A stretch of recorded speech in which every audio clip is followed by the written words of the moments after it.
Sí, se ve. Ok, perfecto. Bueno, voy a empezar por mostrarles el enunciado del trabajo práctico. Entre ustedes está Sergio Carboni, que estuvo a cargo del diseño de la presa que voy a mostrar y con el quien tenemos un artículo que la muestra. Ese artículo fue mandado como bibliografía. Les muestro primero el trabajo práctico para que se entienda a qué cosas tenemos que prestarle atención. Lo que ustedes van a hacer como trabajo práctico 6 y trabajo práctico 7 es primero el análisis estático y después el análisis sísmico de una presa CFRD. Esto es un desafío grande. Estamos en el curso de Geotecnia Numérica 2. Estamos con una, ¿cómo es? Hipótesis de que ustedes, después de todas estas clases, ya tienen que haber desarrollado una buena capacidad para hacer un buen modelo. Entonces vamos a tomar un caso que fue diseñado en 2D y en 3D profesionalmente, como un trabajo profesional. Sus resultados fueron publicados en un congreso y también fueron resultado de una tesis de grado de la Universidad de Buenos Aires. La presa fue construida y uno de los responsables está escuchando, participa.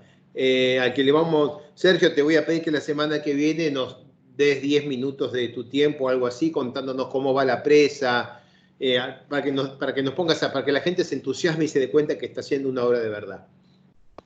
Entonces, lo que van a tener que hacer ustedes, como trabajo práctico 6 y trabajo práctico 7, es, trabajo práctico 6, esa es vuestra presa, va a haber que analizar la construcción y primer llenado de esta presa con los datos disponibles en el artículo que fue adjunto, entiendo que todos lo han recibido, y la tesis de Julián Benito, que también fue adjunta. Creo que la tesis del 2013, ahí donde dice 2017, creo que es 2013. Bien, acá. Y les digo que como vamos a hacer un análisis ahora estático y después dinámico, y todavía no saben por qué, les pido que cuando hagan la malla sean muy cuidadosos con la malla, porque el modelo se usa en el trabajo práctico 7 también, que va a ser un análisis sísmico. Tengan en cuenta que es un problema de deformación plana, así que cuando caracterizan los materiales, el ángulo de fricción interna, ¿verdad? Estamos en deformación plana, no es un ensayo trexial este. Cuando estés construyendo la presa, no hagan capas de más espesor que 10-15 metros.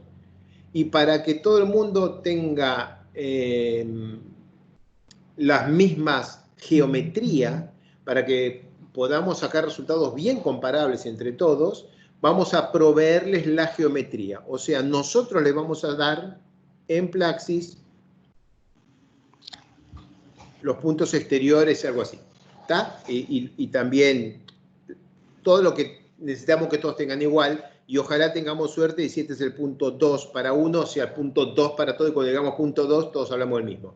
Para eso les vamos a dar la geometría, ni la malla, ni las etapas, ni los materiales, nada. Solo la geometría. Tenemos la fantasía de que vamos a poder, que cada uno va a llegar a sus resultados, no van a ser iguales, y que vamos a poder después compilar los resultados y analizarlos juntos. Como cada persona va a tener algunos datos que van a ser propios, esto va a ser también el trabajo práctico final del curso. O sea, el trabajo práctico 6 tiene todas las mismas propiedades para la etapa de construcción que ustedes van a tener que sacar de lo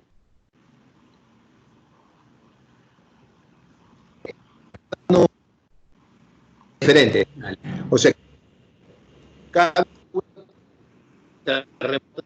así que nadie va a sacar el mismo resultado que sus compañeros y vamos a poder comparar cómo diferentes señales sísmicas producen efectos diferentes a una misma presa y vamos a incluir también que las mallas no son iguales y algunas otras diferencias que tengan entre unos y otros. Un comentario adicional, cuando estén haciendo este modelo, aquí arriba, ¿ven este triangulito chiquitito que se ve acá arriba? aunque al principio tenga el mismo material, que todo este material sea el mismo, con las mismas propiedades, hagan aquí una línea y pongan el mismo material, pero con esta línea, porque van a encontrar después que cambiar las propiedades de este material arriba de todo puede tener un impacto en el comportamiento sísmico de la presa. Ahí tienen dibujada la malla absurdamente compleja que usamos para validar en Plaxis 2D lo que se hizo en FLAC 3D y para correr una cantidad de terremotos para poder analizar con más detalle cuáles son las limitaciones de estos modelos numéricos para este tipo de problemas.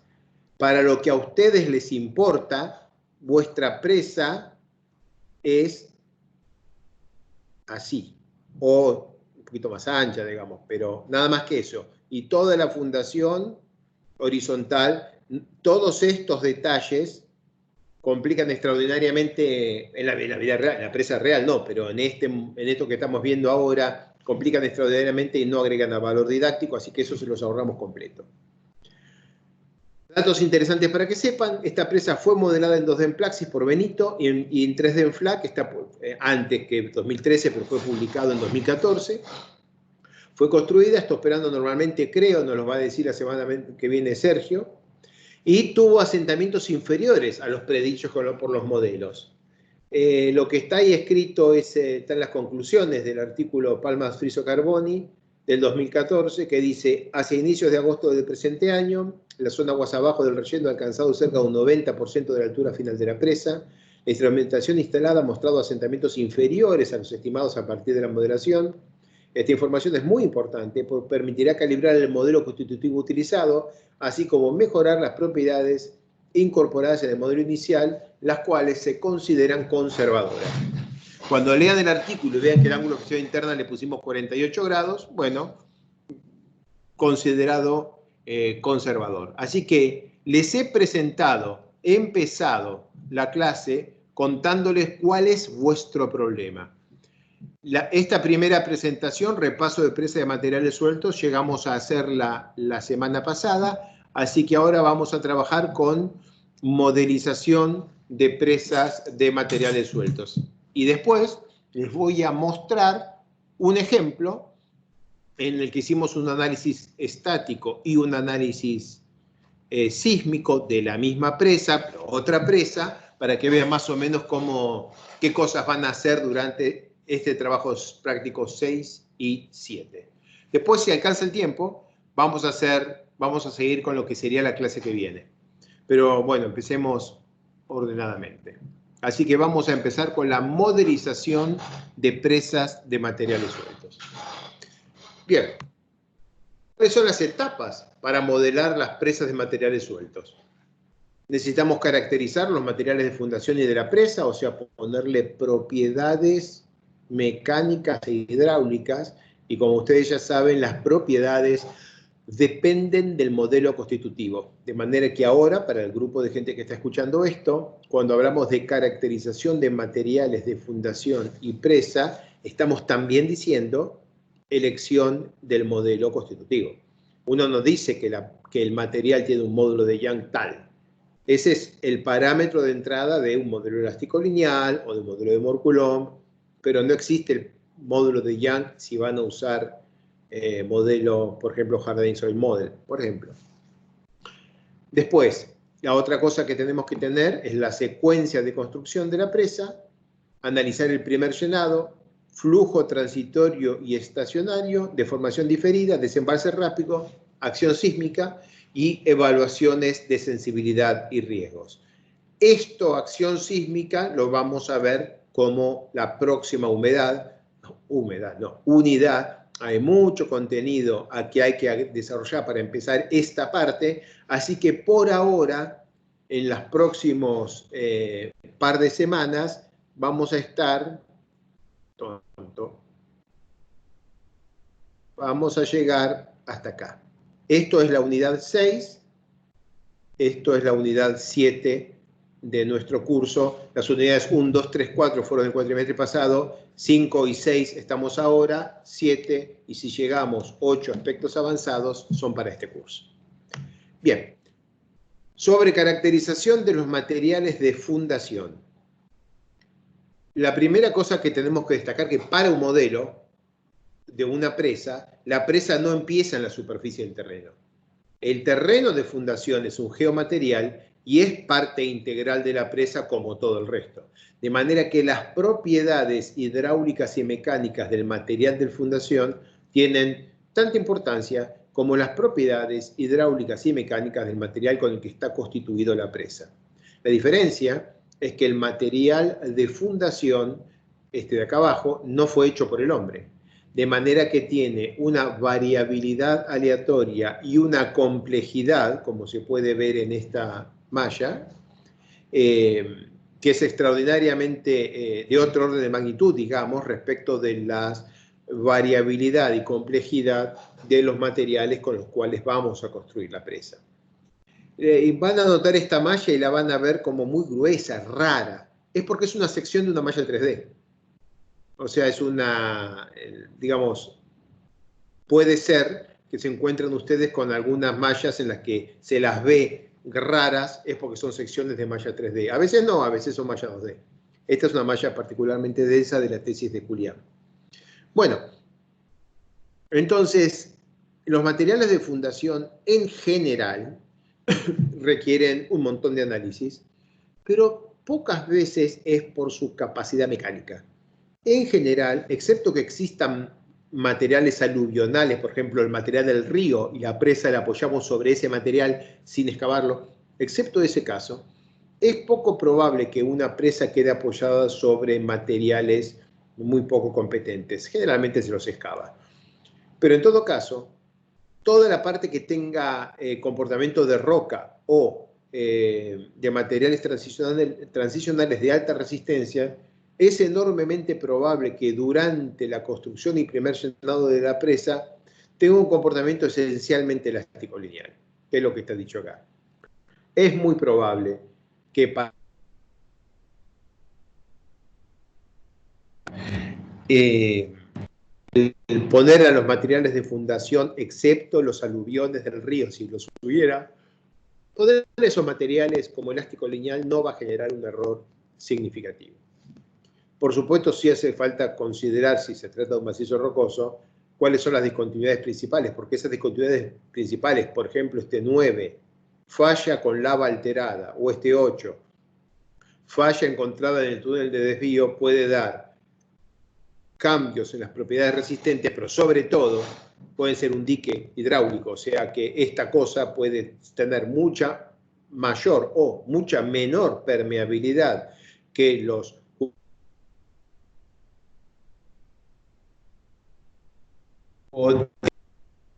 por debajo de la presa.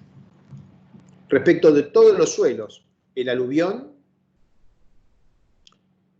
acá en este caso donde dice 6 es conglomerado, no era aluvión, y un aluvión no hubiera tenido una falla a través. Pero el aluvión, si existiera, o sea, el material grueso que está en el lecho del río, y si no lo excavamos, y todos los materiales que conforman el cuerpo de la presa, todos estos materiales hay que poder simular su comportamiento durante construcción y en todas las etapas posteriores. Y para eso tenemos que incluir el efecto de la colocación, de la compactación, plasticidad por compresión, curva, tensión, deformación, que no es una recta, podrá ser una hipérbola, otra curva similar, pero no es algo que podamos modelar bien con el modelo de Moore-Coulomb, por ejemplo. Entonces, típicamente es en estos materiales, y en el aluvión si existiera, que vamos a aplicar plasticidad con endurecimiento, por ejemplo, HS-Small, y eventualmente, si lo necesitamos, deformación diferida, así que hará falta usar alguno de los modelos que incluyen deformación diferida. En Plaxis, en la biblioteca de Plaxis, Sekiguchi, Ota, Vícido o Soft Soil Creep Model, pero en otros programas como en FLAC hay 6, 8 diferentes. Pues Alejo, no sé si es tu micrófono o tu internet, pero se te corta un poco. ¿Cuánto? Como para tomar acción. Hugo, pequeños segundos que se perdieron totalmente, o sea, 3 segundos, 10 segundos que se perdía totalmente y volvías. Bueno, voy a hacer una cosa, voy a ir a el Teams y voy a cambiar de dispositivo, si puedo. Entonces, voy a ver si puedo cambiar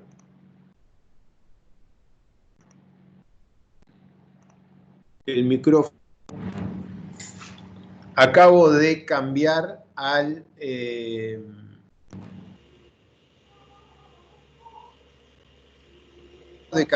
micrófono de la computadora. ¿Cómo se oye ahora? No estoy seguro, me parece que tenemos que, porque como se corta por momentos, probemos y si se vuelve a cortar te aviso. ¿Pero mi voz se oye claramente? Sí, sí, sí. Perfecto. Bueno, sigo trabajando. Entonces,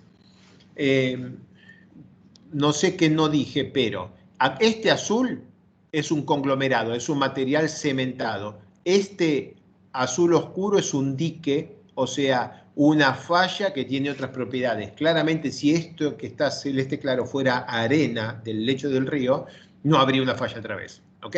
Así que todos estos materiales cementados típicamente se los puede modelar elástico lineal sin grave error, pero hay que tener mucho cuidado con las propiedades hidráulicas. Entonces, si uno tiene este dique, es bastante probable que el flujo de agua por debajo de la presa se vea fuertemente alterado por la complejidad de la modelización hidráulica, no mecánica de la fundación. Y para la presa, lo que dije, estoy repitiendo porque no sé quién no se escuchó, es que hay que usar plasticidad con endurecimiento, incluyendo la posibilidad de modelizar deformaciones plásticas por compresión, o sea, compresión endométrica, compresión isotrópica o similar, y el modelo cantado para esto y para nosotros es HS Small. Para deformación diferida, los modelos disponibles en Plaxis son Sekiguchi, Ota, Vícido y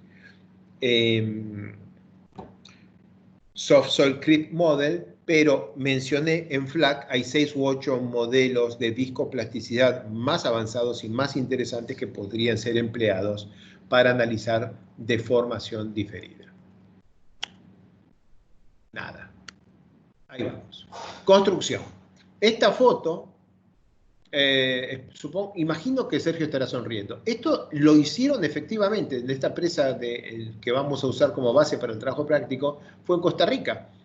Y ese es un ensayo en el que una caja entera se llena con el material, se lo compacta según especificación y se inclina la caja hasta que la mitad de arriba se desplaza respecto a lo de abajo, y el ángulo con el que ocurre eso es la medición del ángulo de fricción interna para ese nivel de compactación.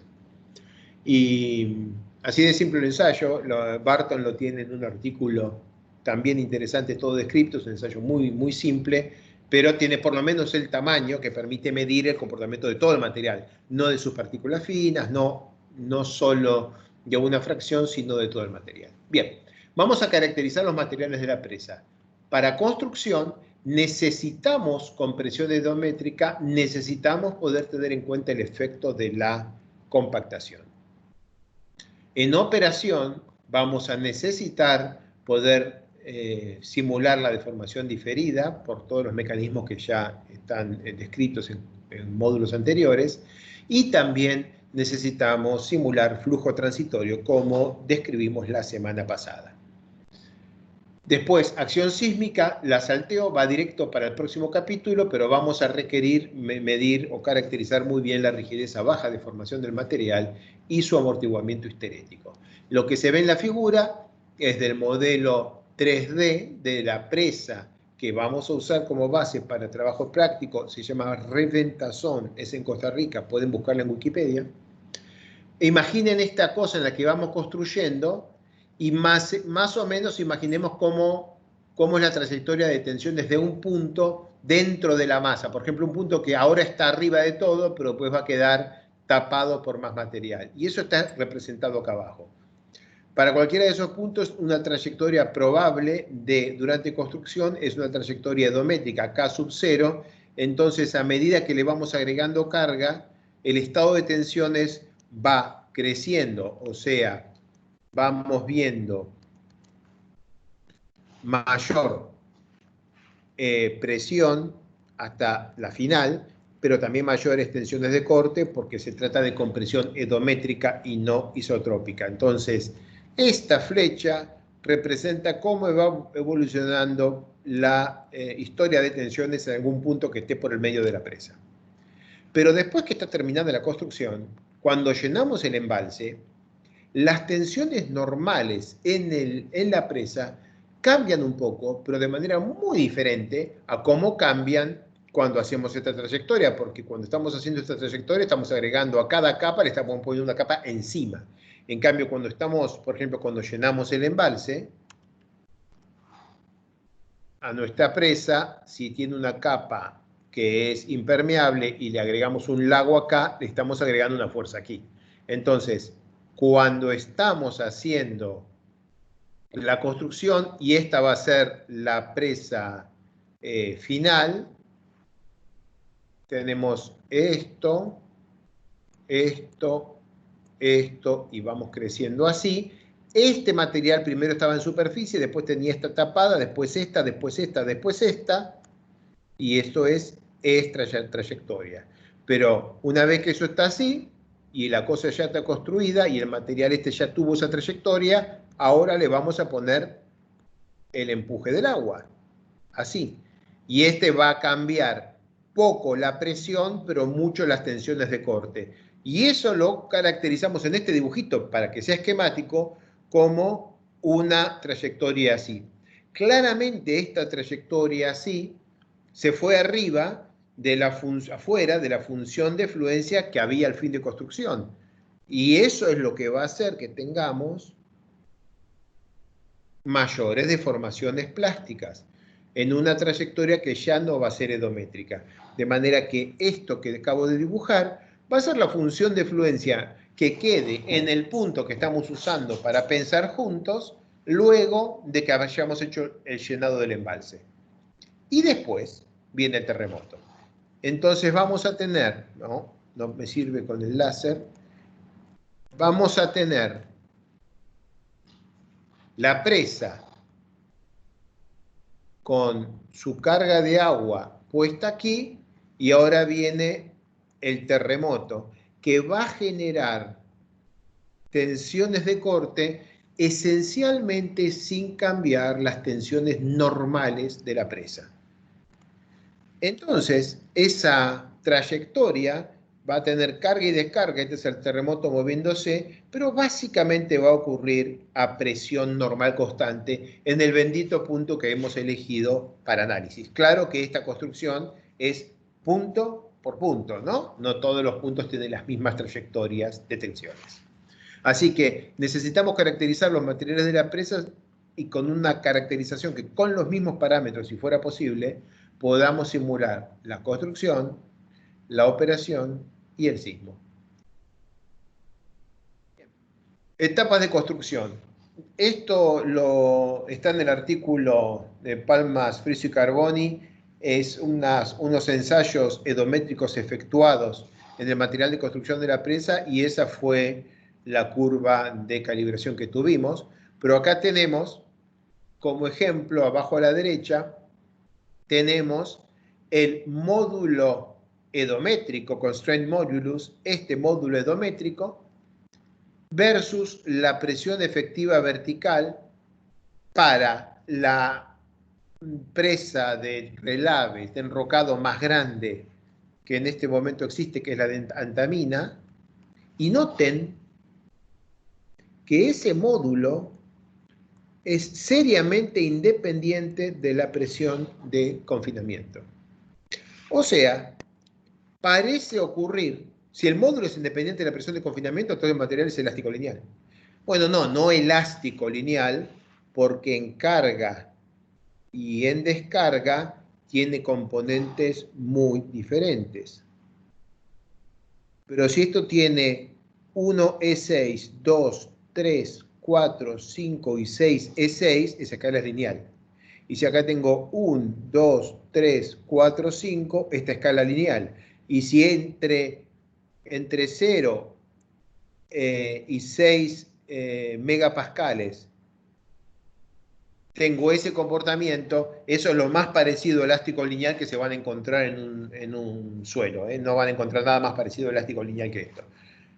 Si ustedes miran esto y van a calibrar con estos resultados el exponente M del Hardening Soil Model, entonces tiene que poner un M muy cercano a 0.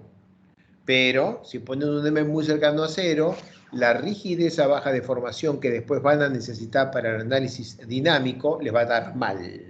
Entonces, quizás tengan que cambiar las propiedades de los materiales entre las etapas de construcción y la del análisis sísmico. Y básicamente las únicas cosas que van a tener que cambiar son el exponente M de la rigidez en los parámetros si van a usar HS Small y probablemente la rigidez a baja deformación G sub 0 Ref. Van a ser esencialmente esos los parámetros que van a tener que ajustar para que funcione bien siempre. ¿Y eso porque? Bueno, son limitaciones del HS Small que usa el mismo exponente M para todas las trayectorias de tensiones, que incluye G sub 0, EUR, E50 y E edométrico. Lo hicieron así para que sea simple de programar y simple de entender, pero tiene el costo de que no podés reproducir cosas tan diferentes como una primera construcción o un primer llenado y después un terremoto con los mismos parámetros. Esto también nos pasó en su momento con el modelo Double Yield en FLAC cuando hicimos el modelo del cual estoy acá presentando dibujitos. Acá tienen cómo fueron algunos resultados de este material relleno de mezcla, así que estos dibujitos son un regalo porque esto no está publicado, está tomado de los informes internos, es lo único que me animo a presentar por todas las cuestiones de confidencialidad que no sé cuáles serán, pero por las dudas, pero les presento algunos para que tengan algunas cosas que les permitan calibrar ustedes los parámetros. Con esta filmina la imprimen bien amplia y la estudian y se animan a calibrar los parámetros de los modelos que tienen que usar en vuestra presa. Bien, después tenemos los asentamientos durante construcción. Y estos asentamientos durante construcción quedan, como recuerdan, y como lo mostré en la clase pasada, esencialmente determinados por la forma triangular de la presa. Esta filmina está tomada del caso que voy a presentar dentro de un rato, así que los detalles numéricos no los voy a mencionar ahora mucho, pero sí es interesante ver que si queremos reproducir la curva de asentamientos durante construcción que tiene esta pinta, si queremos reproducir eso, tenemos que simular muchas capas. No podemos permitirnos el lujo de poner una capa así, otra capa, ¿qué le pasa a esto? Otra capa así y otra tercera nada más, porque eso nos daría esto, esto y esto. Demasiado diferente.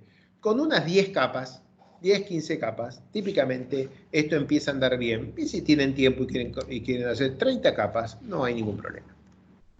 Bien. Efecto de la compactación. La eficacia de la compactación se mide en los terraplenes de prueba, ¿no? A través del peso de los equipos, depende del peso de los equipos, depende del espesor de capa, cantidad de pasadas que pongamos, intensidad del vibrador. Y básicamente, ¿qué quiere decir terraplén de prueba? Que hacemos un terraplén, pasamos con 4 pasadas del equipo que tenemos, medimos qué densidad obtuvimos, le ponemos 2 pasadas más, medimos la densidad de vuelta, le ponemos 2 pasadas más, volvemos a medir la densidad y nos damos cuenta que a partir de un cierto número de pasadas ya no obtenemos mayor densidad. Así que si vamos a mirar acá los cuadraditos, con 4 pasadas se obtuvo esto, con 6 esto, con 8, que es el doble de costo que 4 esto, y la diferencia es muy chica. En este rombito, con 2 pasadas esto, con 4 esto, con 6 esto, bueno, ya parece no lograrse nada con más de esta cantidad de pasadas, pero claro, depende del espesor de la capa, depende del peso y potencia del vibrador, y también, obviamente, de la cantidad de pasadas. Pero todo esto no nos interesa esto nos interesa como ingenieros de presas, pero no como modelizadores. Como modelizadores solo nos interesa cuál es la rigidez elastoplástica a medida que queda con el material después que lo hayamos compactado. Voy para atrás. Esto es lo que nos interesa. Y por eso acá están presentados algunos resultados para que puedan sacar ustedes las conclusiones respecto de a dónde se llegó en este caso y que vuestras calibraciones sean buenas. Ahora, ¿cómo modelizamos la compactación? Sabemos que la compactación produce un material más rígido y resistente que antes de la compactación. Más rígido, que es un módulo de Young, módulo edométrico, el que quieran usar, es más alto, más resistente, que su ángulo de fricción interna es más alto. Pero ¿cómo hacemos eso con un modelo, con un conjunto de modelos constitutivos que no son modelos de estado crítico, o sea, cuya resistencia y rigidez no depende de la relación de vacíos? ¿Cómo lo ponemos en cuenta? Y además, ¿cómo tenemos en cuenta el hecho de que un material lo acabamos de poner encendiendo la malla, fresquito, y cuando lo ponemos fresquito no tiene ninguna tensión previa? Y si no tiene ninguna tensión previa, su OCR es 1 y todos esos problemas asociados. Bueno, lo que les propongo es esto. Para una dada capa, imaginemos que estamos hablando de que ya hemos llegado a construir el modelo hasta acá y ahora vamos a poner esta capa. Ahora estoy hablando solo de la capa fresca. Para esta capa que acabo de activar, recomiendo que la activemos con las propiedades del material suelto. El peso unitario del material suelto, el módulo de deformación del material suelto y el ángulo de fricción interna del material suelto.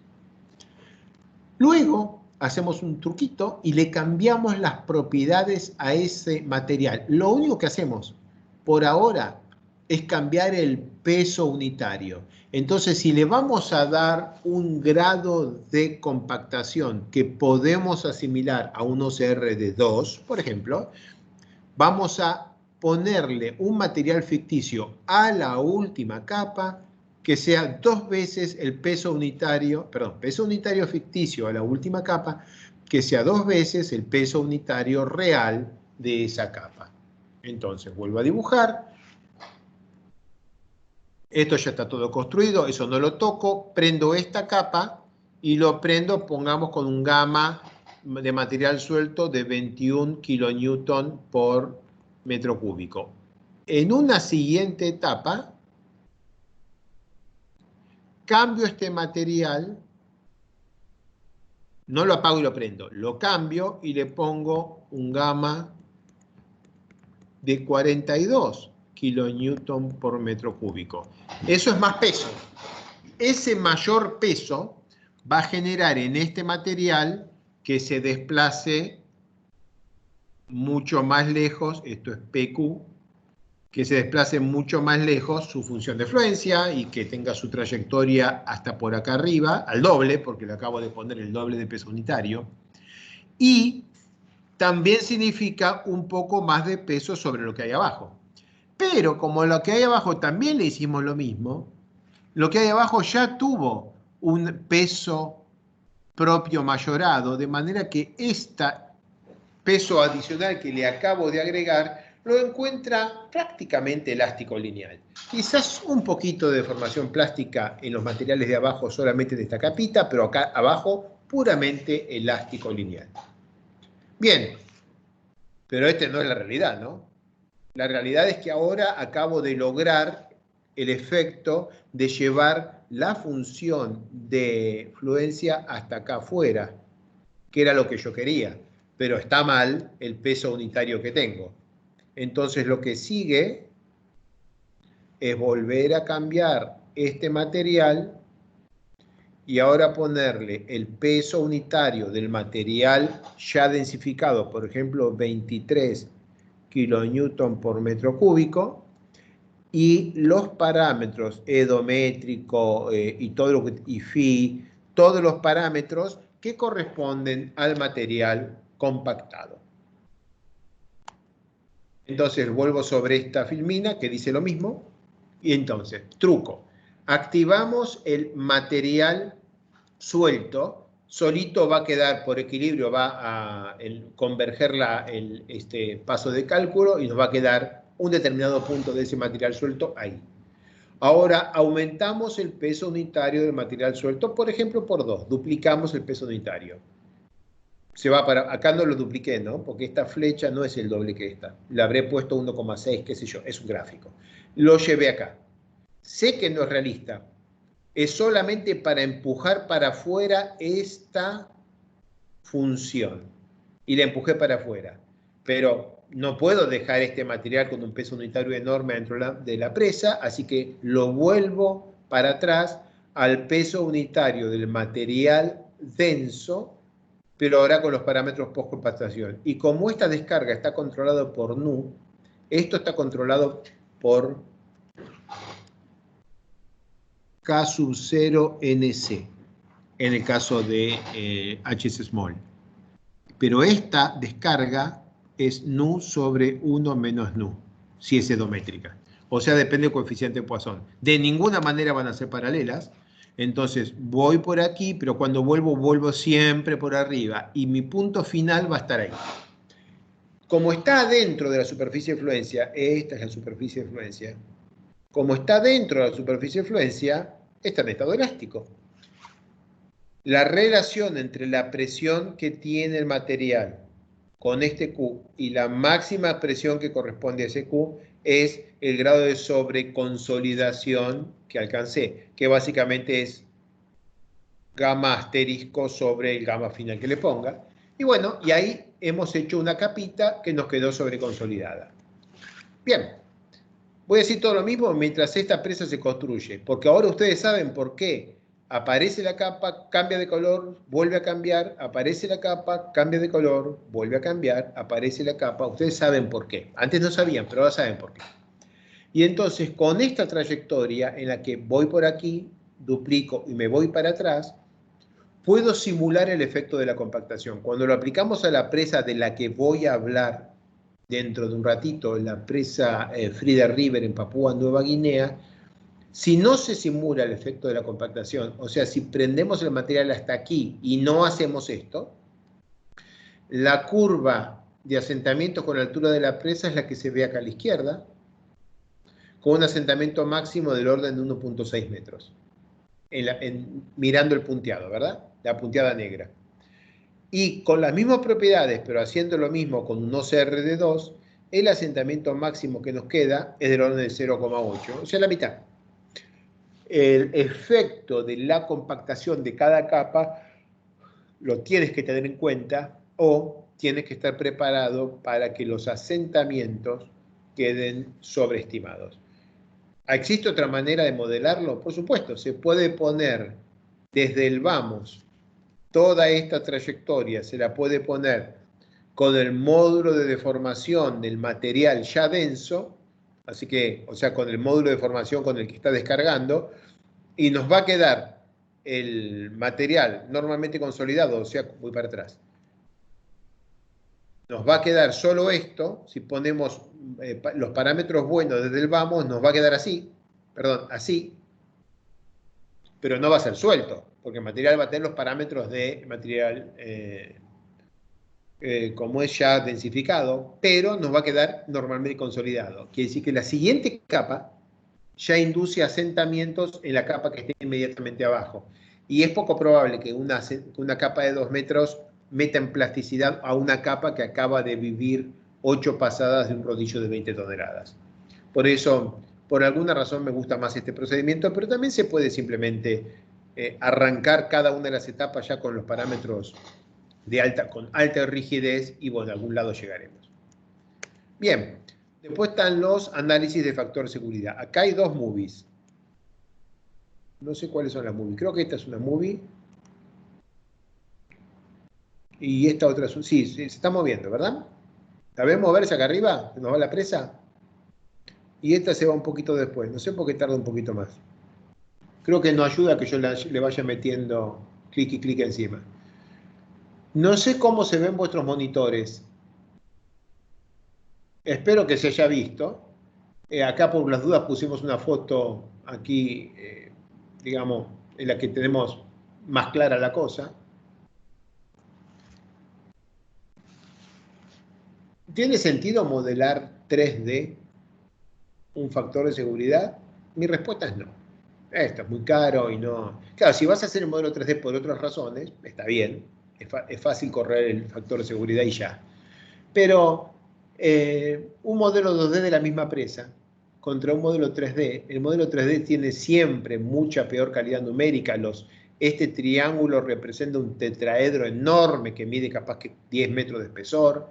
En un modelo 2D es mucho más fácil hacer elementos mucho más chicos, de manera que para todos los cálculos de factores de seguridad, en general, el modelo 2D es no solo suficiente, es mejor, porque tiene mejor calidad numérica y todo lo que estamos viendo acá, básicamente vemos lo mismo con un modelo 2D. Disculpa, dije acá, pero al no tener el láser encendido.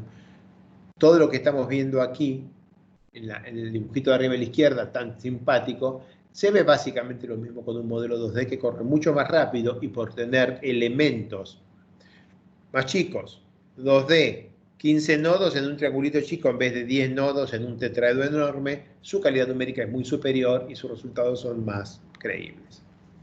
Bueno, vayamos al primer llenado. Les hago acordar, la realidad es que cuando hacemos el primer llenado de una presa de materiales sueltos, todo el espaldón de aguas arriba queda sumergido, eso produce colapsos y produce asentamientos por primer llenado. Además, si la presa tiene núcleo, el núcleo se va a deformar porque le llega la carga, la presión hidrostática del agua llega hasta el núcleo directo, no se pierde nada en el espaldón, y el núcleo recibe todo este triángulo de carga de agua, se deforma un poco, con lo que el espaldón de aguas arriba pierde del lado de atrás confinamiento, la trayectoria de tensiones que era edométrica se pone, aumentan más las tensiones de corte sin cambiar las tensiones normales, todo eso genera deformaciones plásticas, y en la realidad es que cuando estés un primer llenado la presa se asienta. Cuando llenas una presa por primera vez se asienta y punto, ya.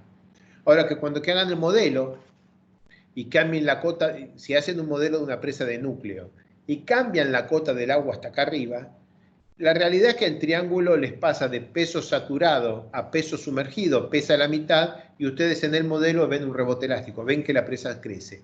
Es lo que sale. Y sale porque nuestros modelos son esencialmente plasticidad con endurecimiento isotrópico, o sea, estamos viendo lo que podemos mirar, con un modelo que tiene una función de fluencia así, y yo estaba por acá, el primer llenado reduce las presiones normales manteniendo las tensiones de corte y me lleva acá. Y esta descarga es elástica. Y delta P sobre K es delta epsilon volumétrico y eso es una expansión. Y entonces este triángulo, luego de que lo llene la presa, es más grande que antes de llenarlo, la presa crece de altura. Totalmente no realista, porque la realidad es que los mecanismos de colapso y de deformación inducida por el humedecimiento no quedan capturados por un modelo como por ejemplo el HSSMOD. Aquí hay una foto de la malla 3D de aquella presa de Reventazón. Estoy tomando agua porque ando con una cierta tosecita. Y bueno, como esta es una presa CFRD, tiene una placa de hormigón en la cara de aguas arriba, y esa placa de hormigón en la cara de aguas arriba efectivamente convierte la presión del agua del embalse en una carga efectiva a través de la placa de hormigón que comprime los granos y la presa está seca.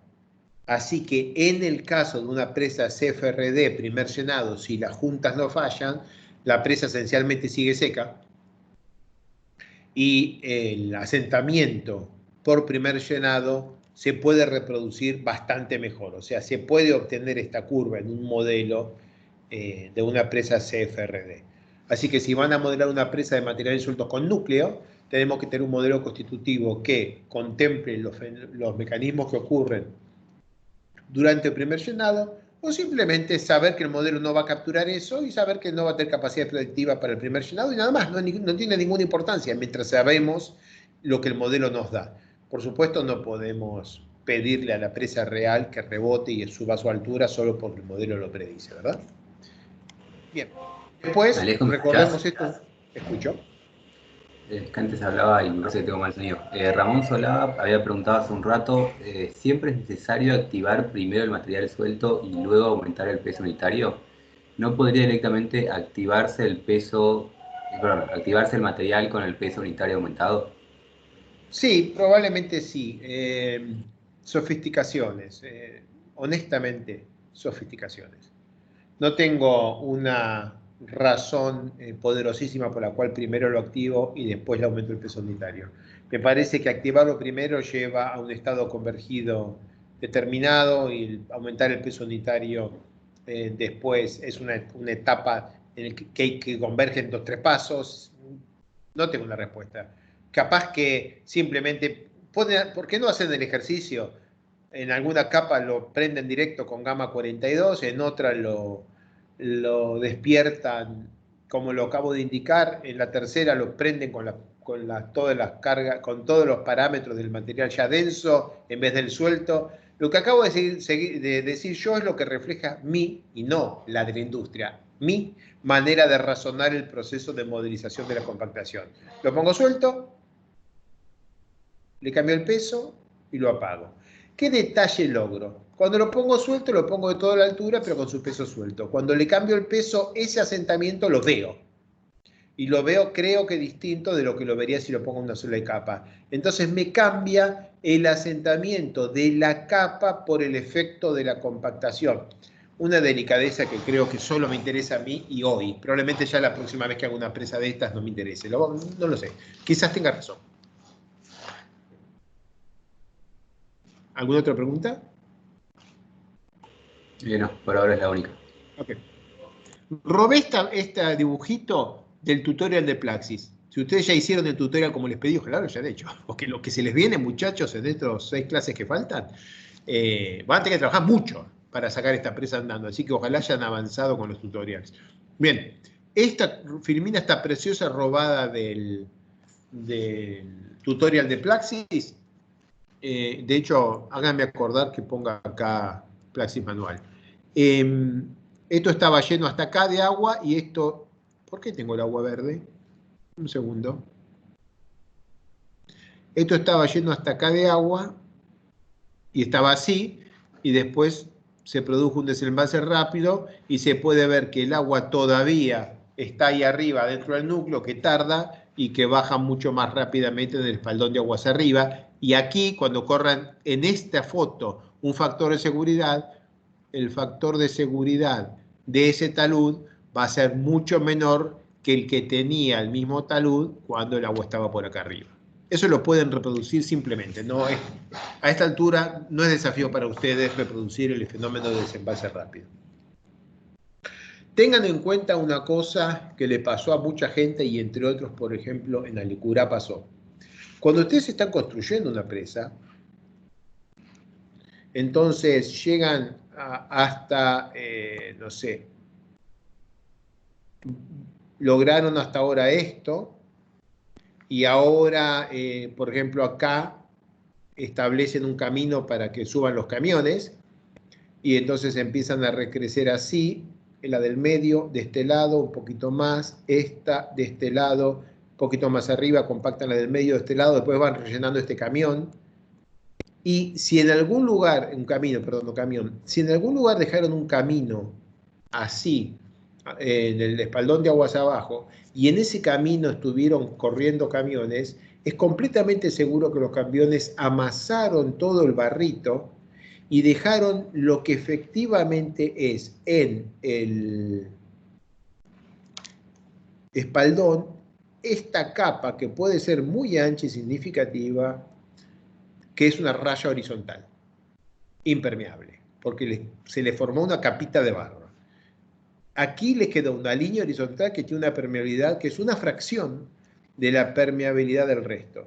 Estas cosas, y de estas puede haber bastantes, pueden hacer que cuando tengamos la presa toda construida, vamos a imaginar que no tiene el atroz núcleo chiquitito, sino un supernúcleo así. Vamos a imaginar. Y que tenga un par de estas cosas puestas en algún lado, puede pasar que lo que tendría que haber sido un flujo que va todo por abajo, si algo del agua llega a tocar una de estas cosas, la van a ver salir por el frente. Van a ver salir por el espaldón de aguas abajo, agüita en donde tenían el camino. Pasó varias veces. Está reportado en la bibliografía, le pasó a Licurá. ¿Es grave? No necesariamente, pero a nadie llena de alegría ver agua saliendo por el espaldón de aguas abajo de una presa importante.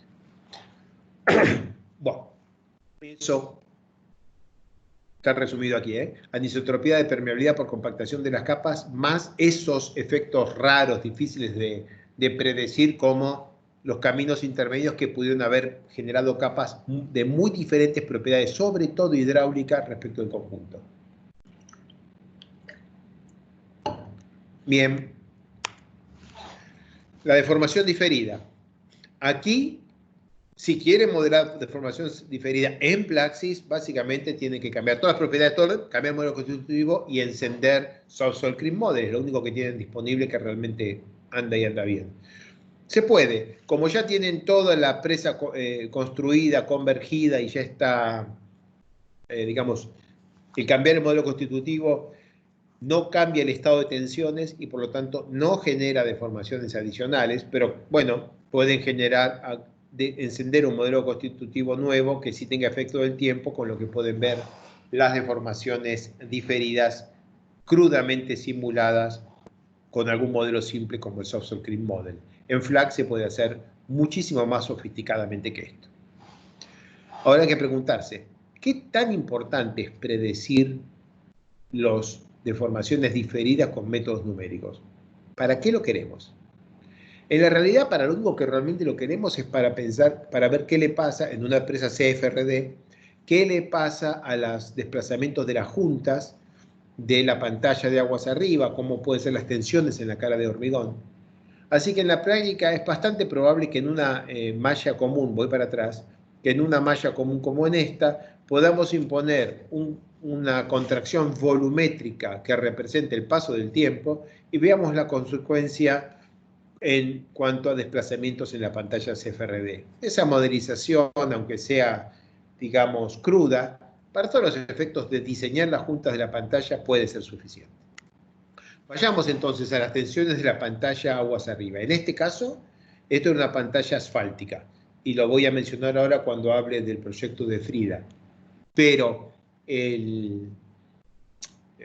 digamos, el modelo que van a usar cuando tienen un modelo 3D, ¿no? Porque ustedes las tensiones y deformaciones en la pantalla no la van a ver nunca con un modelo 2D. Siempre va a tener que ser con un modelo 3D y probablemente hagan un material elástico lineal sin juntas, al que como máxima sofisticación que hemos hecho nosotros, le ponen una enorme ortotropía, o sea, la rigidez en esta dirección mucho más grande que en esta, porque en esta dirección querés tener en cuenta el hecho de que tenés las juntas, o sea que entre una placa y la otra has dejado un espacio para que las placas se puedan mover entre sí. Vayamos al análisis de las juntas. Entonces, nosotros tenemos, cada una de estas es una placa de hormigón que tiene continuidad en altura, pero una junta que la separa físicamente de su vecina. Y podemos asumir sin mayor error que las deformaciones en el cuerpo de la presa no están para nada influidas por la rigidez de la placa. O sea, la placa, por más que sea de 40 centímetros de espesor de hormigón, tiene rigidez cero comparada con la rigidez de la propia presa. Entonces, para la presa, la placa no existe. Para la placa, las deformaciones de su sustrato, que es la presa, le imponen acción. Entonces, si yo ahora presto atención a una de estas placas y la aíslo para su análisis y la tengo acá aislada, atrás de la placa, cada uno de los puntos de Gauss se va a mover de una cierta manera. Podemos asumir sin mayor error un modelo rígido plástico, de manera que si este punto se mueve hacia allá, genera una fuerza de fricción que también va hacia allá. Y la única manera que esta fuerza de fricción sea cero es que toda la placa se mueva en la misma cantidad y vaya a parar aquí. Porque no, en ese caso, el punto de atrás de la placa en la presa y la propia placa se movieron lo mismo, no hay fricción. ¿Por qué rígido plástico? Bueno, se puede poner elastoplástico, pero la rigidez es enorme. Y yo incluso he hecho algún ensayo sobre esto, y estamos hablando de formaciones de 0.2, 0.5 milímetros y ya entras en plasticidad.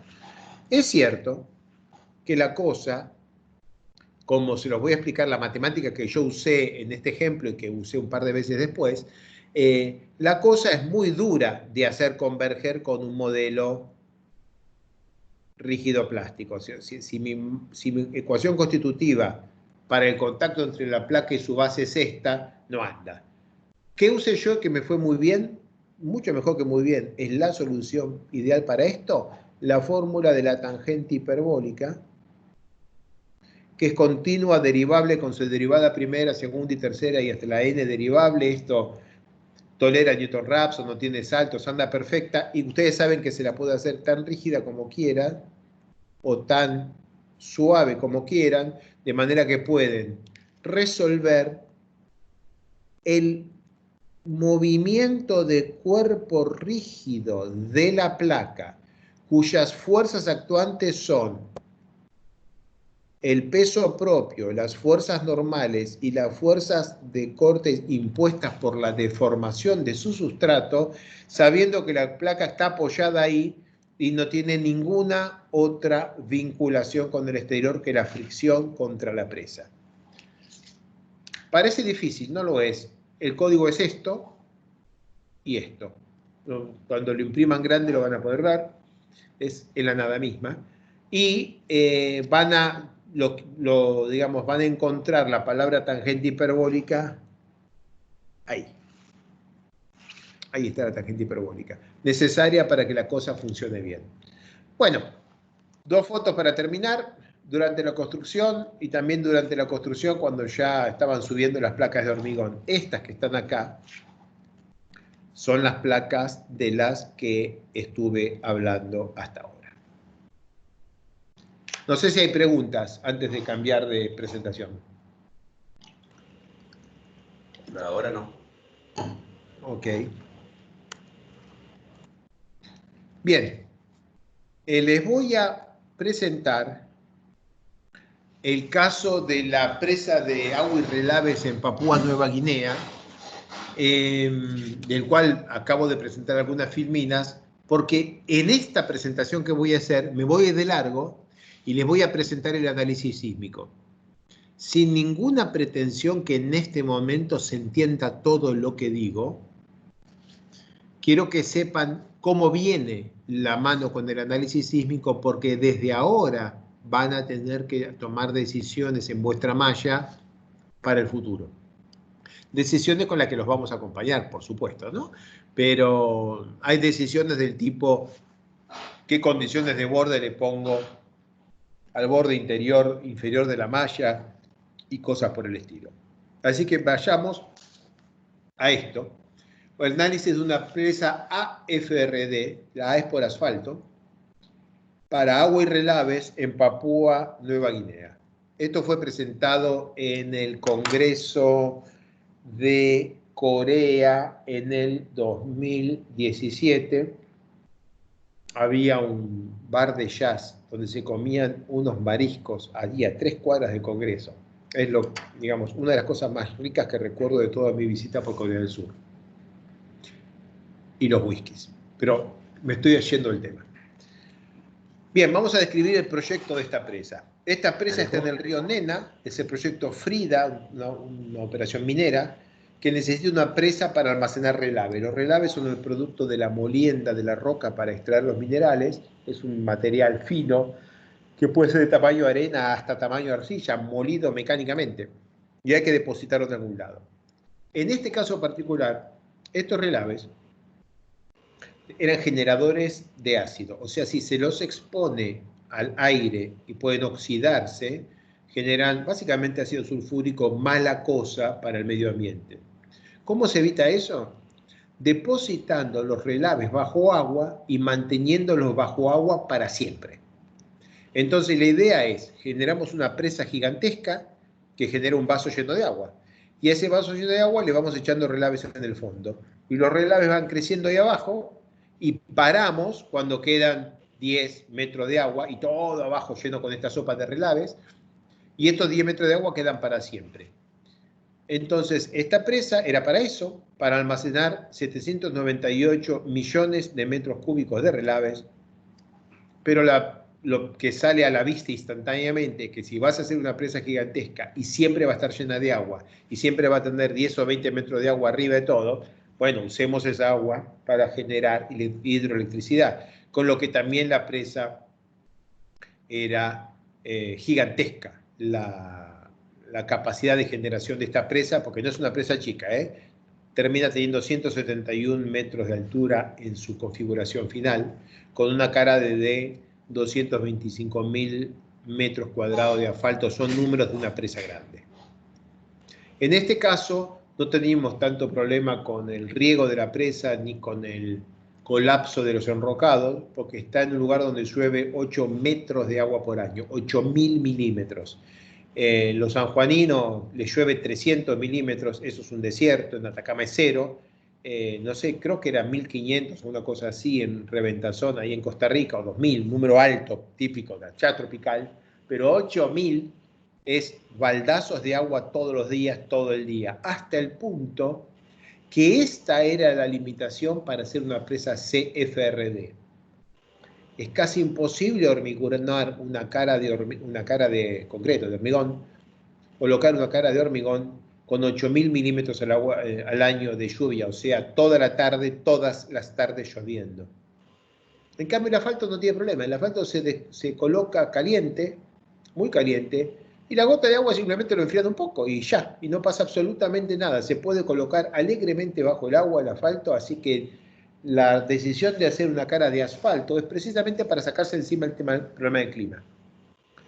El desarrollo de presas con cara de asfalto se lo debemos a los suecos y noruegos, sobre todo a los noruegos, y a un hombre, Kare Heg, que construyó un montón de presas con cara de asfalto y con núcleo central de asfalto en ambientes muy fríos, ¿no?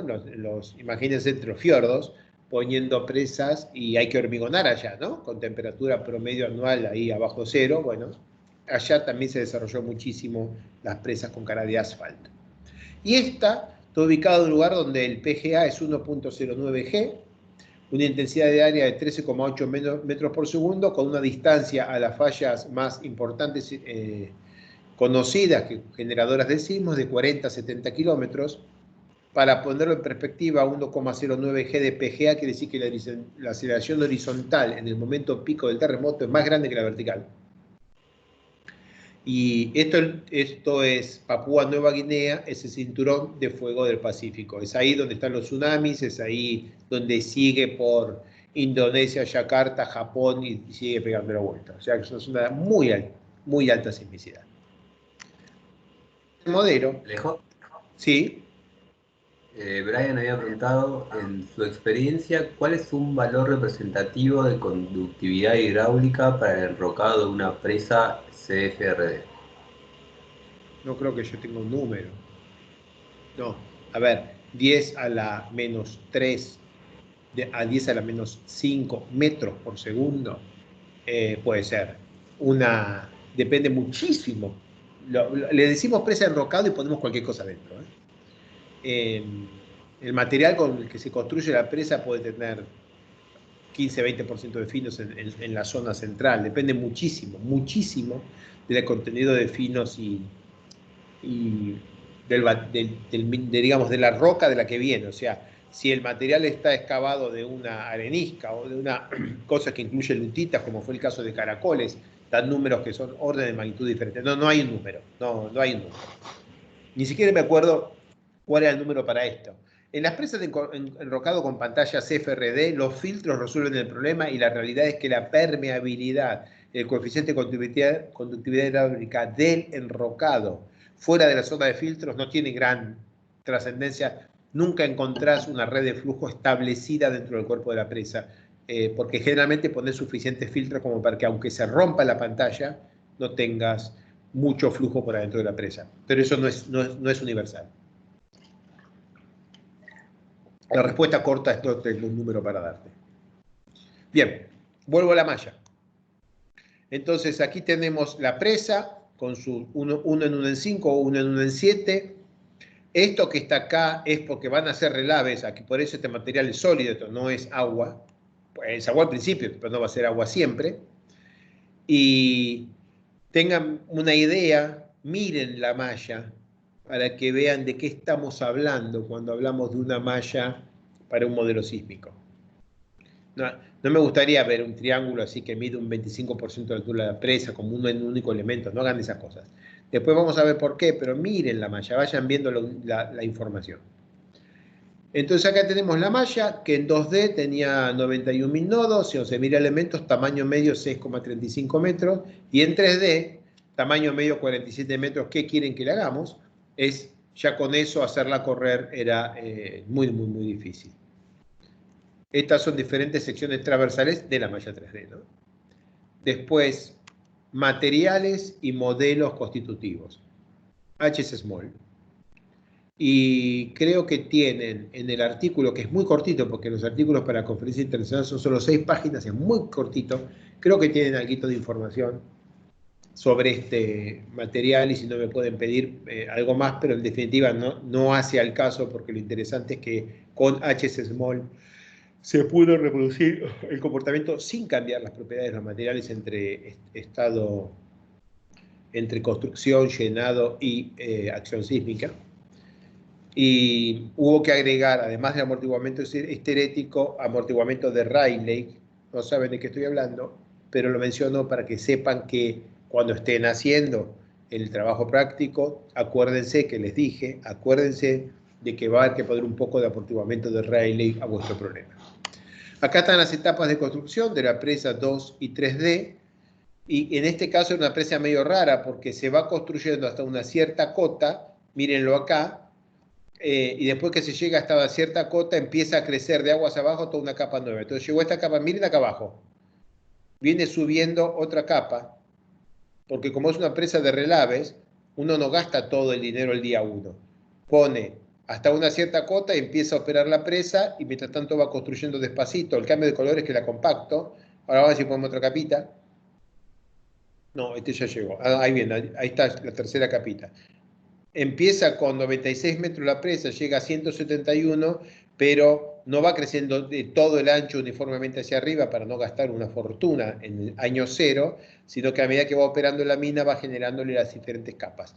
Eso genera, no sé si se entendió, necesito que hayan entendido esta movie en la que estoy generando la presa cada vez más alta, pero no llenando en capas horizontales, sino llenando así. Espero que se haya entendido, si no, chiflame, Felipe.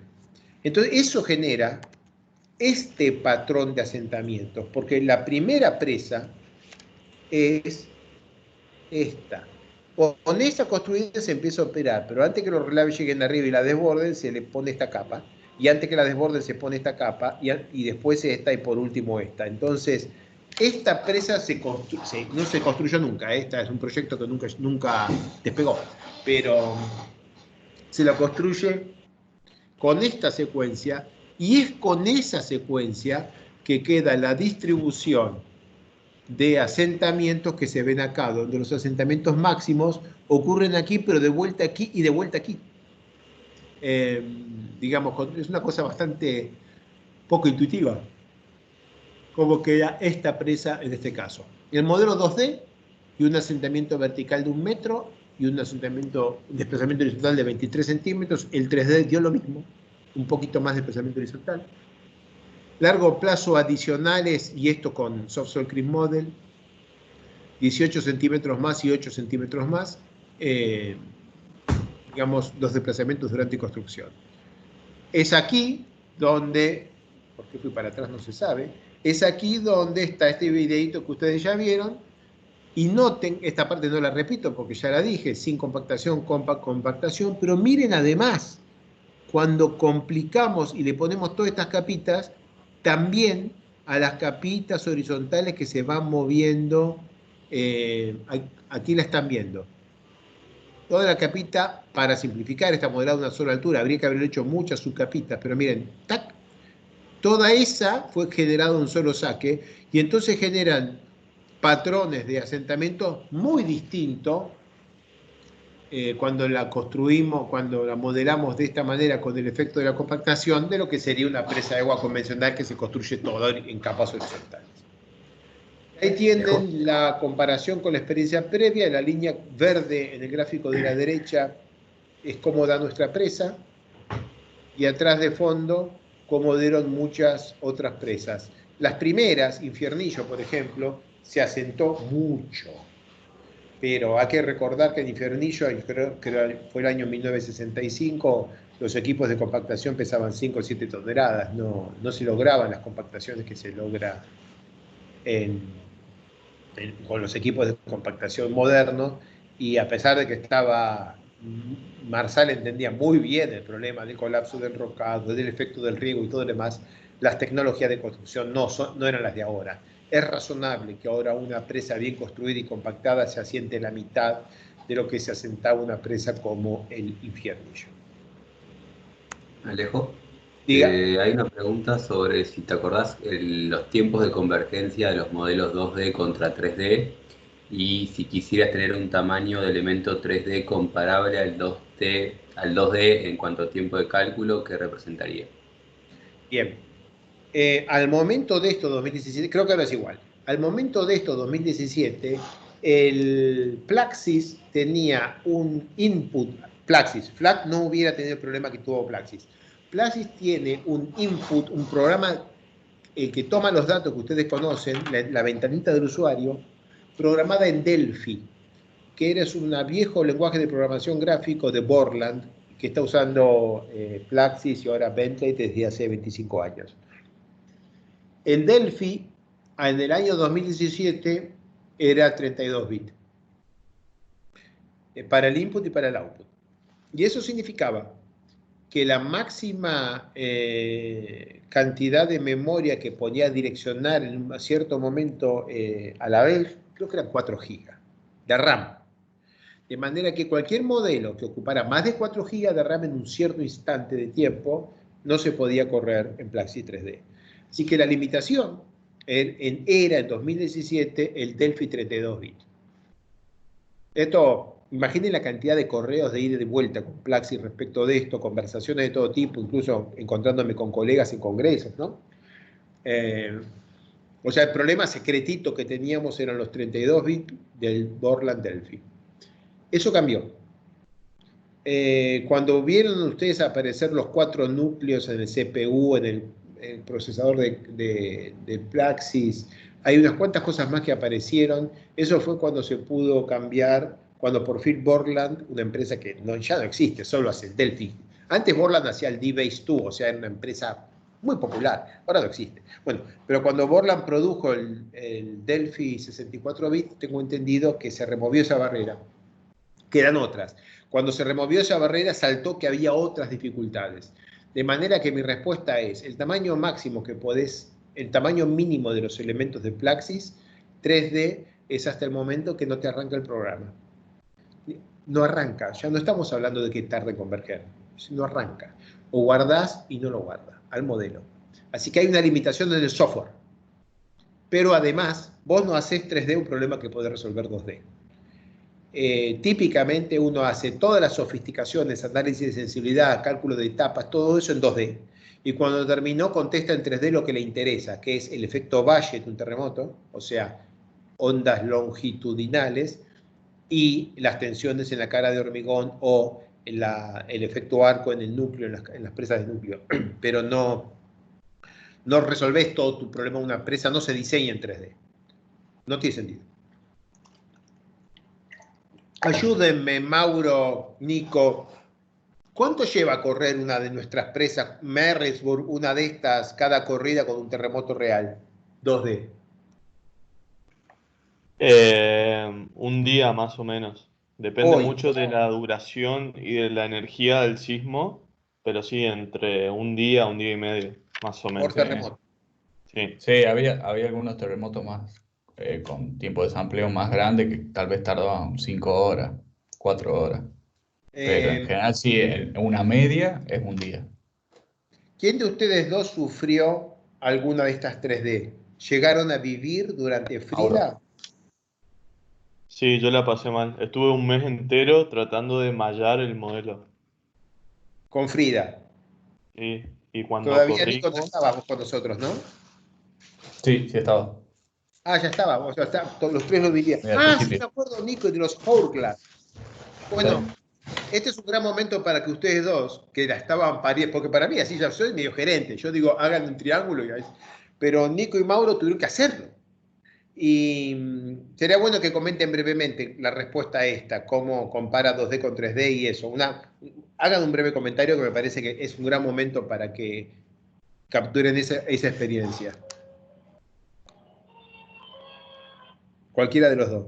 Yo creo, Mauro que trabajó, creo que hizo el 3D de Frida o una parte del 3D de Frida, tal vez sería mejor.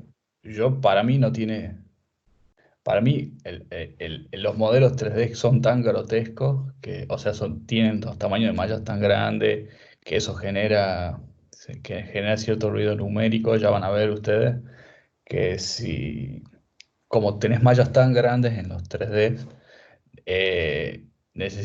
y en los modelos son tan pesados, necesitas utilizar deltas de tiempo medio grandes, que eso genera propagación de modos de energía espurios, se llaman, que te generan una deformación de tipo reloj de arena. Entonces tenés muchos problemas numéricos. Para mí no tiene sentido trabajar con 3D directamente, el 2D sirve para casi todos los fines prácticos, digamos. Y el 3D es muy de cereza sí. el postre. Capaz que Sí. Mauro tiene Sí, algo más. no, no, o sea, coincido plenamente con vos. La experiencia que tuvimos nosotros fue en Frida, cuando hicimos la parte de la modelación estática, digamos, del recrecimiento de la presa. El 3D dio resultados muy, muy similares al 2D, la diferencia casi imperceptible. Y cuando hicimos el dinámico, sí había una diferencia, pero no pudimos llegar a entender si la diferencia era por ejemplo, el efecto del valle, pues generalmente las presas necesitan ser modeladas en 3D cuando hay un efecto de valle muy preponderante que puede llegar a cambiar el modo en el cual vibra la presa. No llegamos a entender si era eso lo que nos estaba dando resultados distintos o eran, por ejemplo, las condiciones de borde, porque lo que nos pasaba es que al ser un modelo tan pesado y tan demandante y demás, o sea, el modelo tiene que ser relativamente chico, entonces los bordes quedan muy cercanos a la presa y realmente no terminás terminando de entender si lo que estás haciendo inclusive es mejor que el 2D o no. No sé si me explico. Miren la pantalla. Aquí termina la malla. Aquí al ladito de la presa termina la malla. Este punto le estamos imponiendo a todo la misma deformación. O sea que todo el comportamiento del cerro atrás no lo vas a ver nunca, porque no podés seguir la malla más atrás. Y esto, a ver cómo logro. Esto es la sección 3D y ese es el tamaño de los elementos. Así que cuando vos ves acá este modo de falla, es una capa de elementos. Por otro lado, ¿para qué hacemos 3D? No hay manera de contestar esto en 2D. Y esto es muy importante. ¿Qué pasa con la con la cara de concreto o con el núcleo, si se cuelga el núcleo? O sea, para las acciones estáticas, el 3D agrega algunos valores importantes. Por ejemplo, se decidió ir a mochar el cerro porque con la geometría que tenía el estribo, este era el estribo derecho. Con la geometría que tenía el estribo derecho de la presa, aquí se generaba una concentración de tensiones que inducía, se ve acá arriba, que ibas a partir todas esas placas. Entonces, acá simplemente se comió este pedazo de cerro. Cualquier persona experimentada hubiera dicho, che, por supuesto. Pero ok, pero el modelo 3D esto lo ve. Obviamente un modelo 2D no ve nada.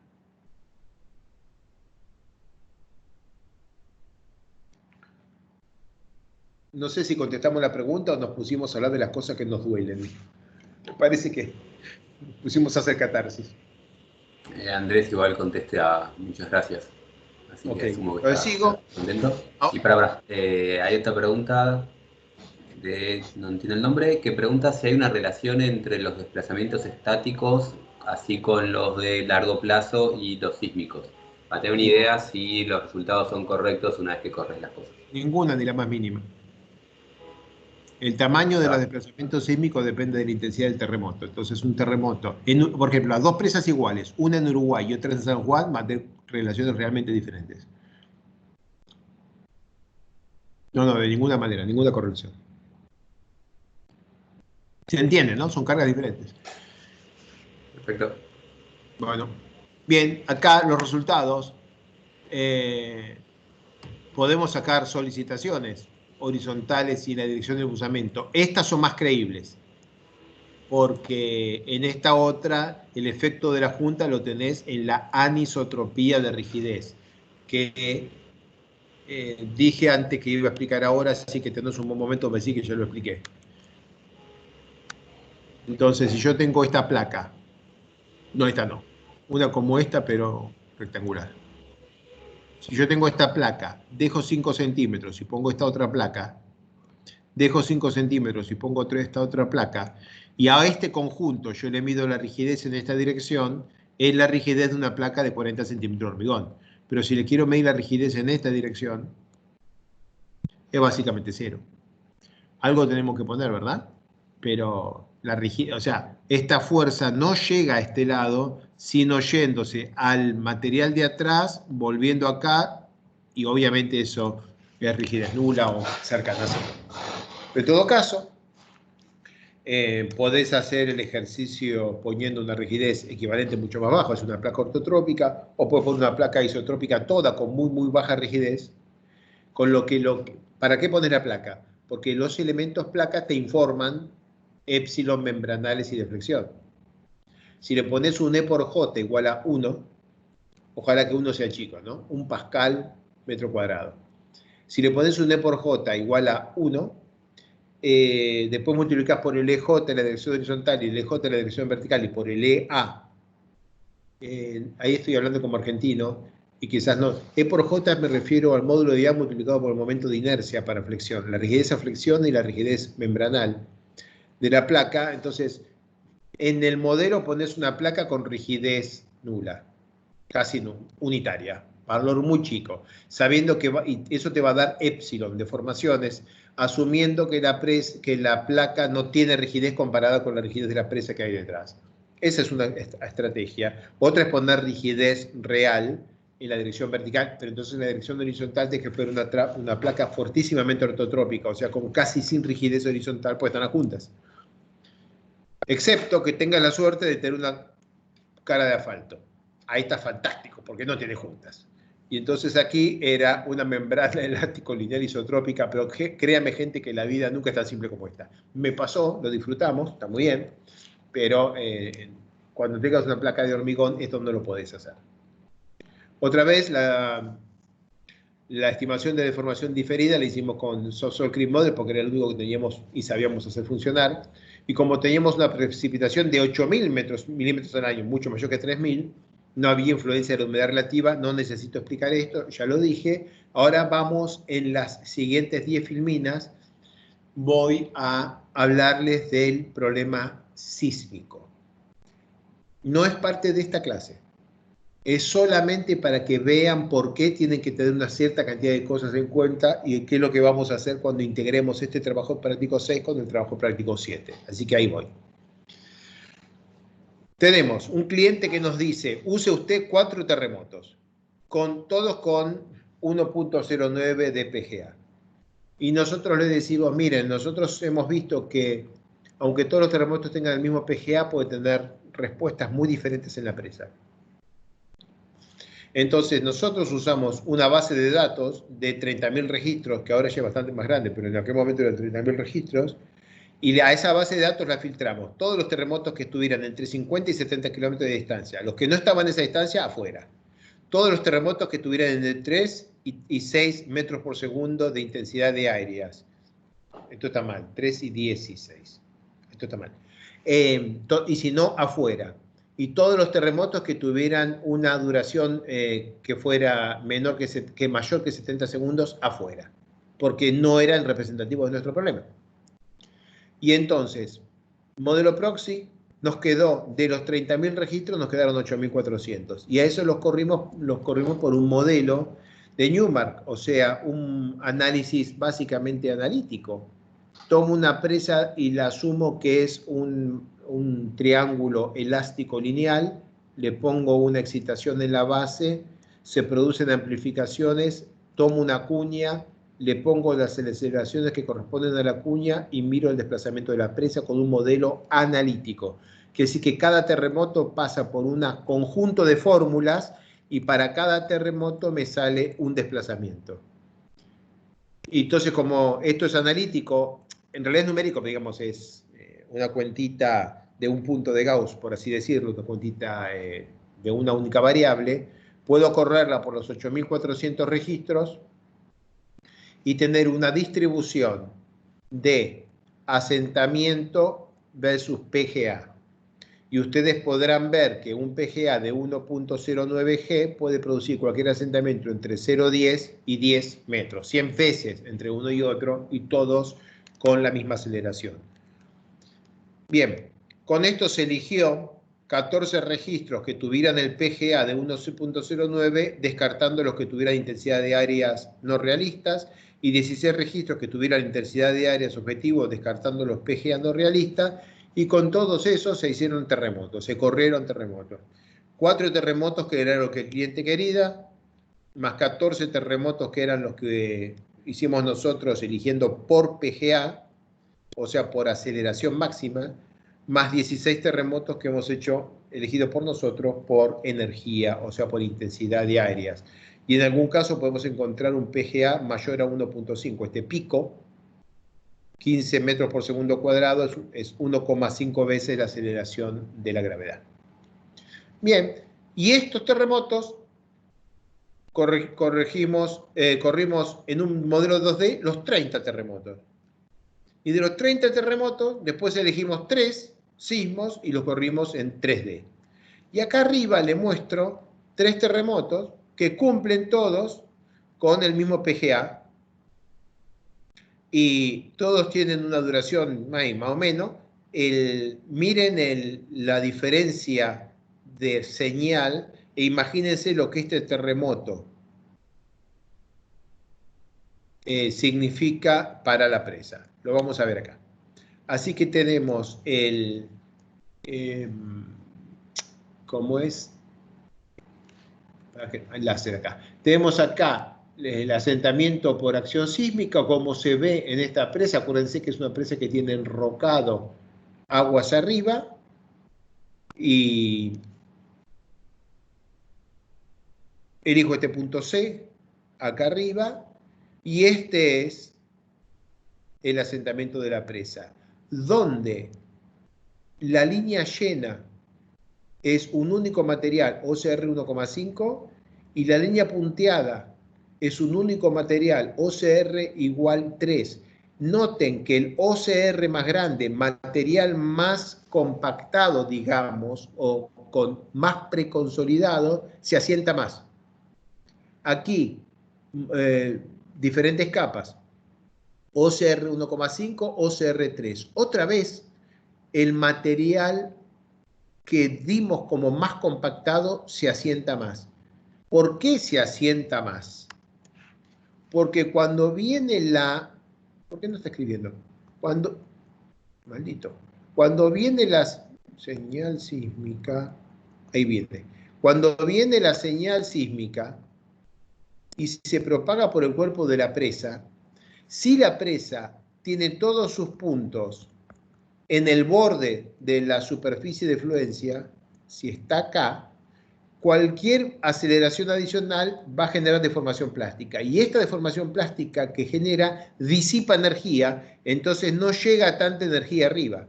En cambio, si la presa está toda muy sobreconsolidada, o sea, por el efecto de la compactación, básicamente todo esto es elástico. y la señal que viene acá se amplifica elásticamente y acá arriba sacude todo y hace un poco más de daño. Las diferencias no son muy significativas, pero es sorprendente y antiintuitivo que compactar más la presa arroje mayor asentamiento por sismo. Ahí tienen las cuñas movilizadas. Las cuñas movilizadas vendrían a ser, si tuviéramos que resolver este problema con un método de equilibrio límite, tendríamos que ver la estabilidad de esta cuña, que ahora aíslo para su análisis acá arriba, con la F de T, que es la fuerza horizontal producida por la propagación de ondas mecánicas en el cuerpo de la presa durante el terremoto. Miren la malla, miren la cantidad de elementos, miren la precisión pretendida para los resultados. Y ahora miren un terremoto en el modelo 3D. Tenemos aquí el modelo 3D y varios puntos. Y estos son los asentamientos de los diferentes puntos, desplazamientos verticales y horizontales. El azulcito que casi no se mueve porque estaba, no sé dónde está el col, estaba muy cerca del borde de la presa. Y entonces tenemos un asentamiento vertical máximo de 2,3 metros y horizontal de 3,6 metros. O sea, se mueve la presa para aguas abajo cuando el terremoto. Este es uno de los modelos 3D. Y acá tenemos integrados los, miren, este es un móvil de acá arriba a la derecha. Acá tenemos los 30 terremotos. Los 30 terremotos que tenemos están aquí.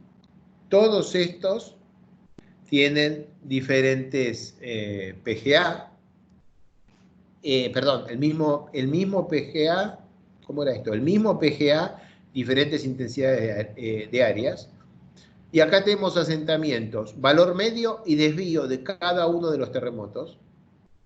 Perdón, asentamiento horizontal y vertical de cada uno de los terremotos, y con ello llegamos al valor medio y desvío de desplazamiento horizontal y vertical. Así que cuando usamos los 14 terremotos calibrados por PGA, cada uno con su intensidad de áreas, tenemos, estoy diciéndolo todo mal, cuando usamos los terremotos calibrados por intensidad de áreas, cada uno con su PGA, el asentamiento vertical promedio es 3,6, el desvío es 1,8, mu más sigma, o sea, algo que tenga 16% de probabilidad de ser excedido, es 5,3. Cuando hacemos modelo 2D, todos con PGA 1.09, cada uno con su intensidad de áreas, y calculamos de vuelta, el asentamiento vertical medio es 3,6 más un desvío de 3,4. Miren la dispersión, 7,0 de media más desvío del asentamiento máximo de diseño. Y cuando hacemos modelo 3D tenemos solamente 3 resultados. Estos 3 resultados costaron más tiempo y dinero que todos estos 30 y nos dan un asentamiento vertical media más desvío de 3,2. ¿Qué ponemos? 5,3, 7,0, 3,2. El cliente nos pidió 4 terremotos. Si usamos los 4 terremotos del cliente, no sé dónde está, capaz le da 3,2. Bueno, acá abajo tenemos graficado un diagrama 4D, en el que en este eje tenemos la intensidad de áreas, en este eje tenemos el PGA, en este eje tenemos la duración, y el tamaño de la pelota indica el asentamiento. Podemos ver que el asentamiento máximo de la pelota más complicada es esta, que no es la que tenía el PGA más grande, bajo ningún punto de vista es la que tenía la intensidad de área más grande, ni tampoco era la que duró más, porque esta duró más que este. Sin embargo, es muy cercana a la que duró más. Entonces, para comparar los modelos, mientras tanto acá esta presa se va a ir cayendo, o sea, hay un 3D vibrando la presa por culpa del terremoto, casi no se ve nada. Y tenemos 2D con los terremotos, digamos, elegidos hacia dedo, valor medio de asentamiento 1,90. No calculamos desvíos, obviamente, con solamente los terremotos. Con 3D, el valor medio es 2,20. Cuando usamos el modelo proxy, o sea, aquel modelo analítico sin hacer ningún elemento finito, tenemos un valor medio de 2,40 y un desvío de 2,80, nos dio media más desvío 5,30. Cuando hacemos el proxy con intensidad de áreas, nos da 630. Cuando hacemos modelos en 2D calibrados por PGA, 550. 2D calibrado por intensidad de área, 560. 3D, 320. En este 3D que había solo 3, no se puede realmente calcular un desvío. Y después con todos estos datos, se decidió adoptar un freeboard, un bordo libre por efecto de sismo de 5.40 metros. Recuerden que estamos en un lugar en el que la intensidad, el PGA es 1.09 G y la energía del terremoto es 13,8 metros por segundo, o sea, cinturón de fuego del Pacífico. Aquí están punteados los resultados de algunas presas sometidas a terremoto, en donde acá tienen el asentamiento normalizado por la altura de la presa, el PGA máximo, un gráfico de Schwarzschild 2014, y aquí está nuestra presa, la X que se sale del gráfico por el valor de PGA de diseño. Claro, estos son PGA de terremoto real, ¿no? Y no son de diseño. Bueno,